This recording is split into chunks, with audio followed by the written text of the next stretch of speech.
Добрый день, компания Прогресс Авто. Сегодня на обзоре у нас мини-трактор Yanmar F7. Трактор у нас 17-сильный, трехцилиндровый, 4 ВД. По характеристикам его, по размерчикам. Так, передняя резина установлена у нас новая, размер 5,20/12, задняя 8,3/20, ширина по переду 100, по заду 108, колея 86, перед, зад 84, клиренс 30 у него и длина 235. Простенький, хорошенький Yanmar F7 по его параметрам, характеристикам. Так, вал отбора мощности у нас здесь 3 передачи, также 4 ВД рычажочек, 3 передачи у нас для езды, одна назад, повышенная, пониженная одна передача, и еще есть вот такой рычажок. Многие не знают, как он, что включается. Раскроем секрет.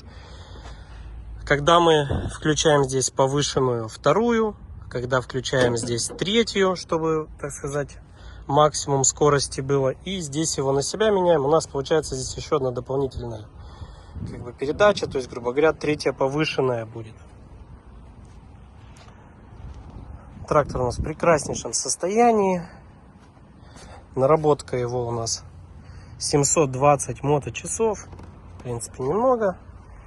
Резина также без растрескиваний, с хорошим остатком задняя. Навеска трехточечная.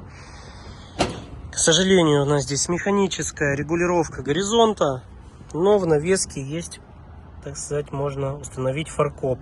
Да, то есть сделан квадратик, либо серьгу можно туда прицепить. Сейчас обойду, с другой стороны покажу.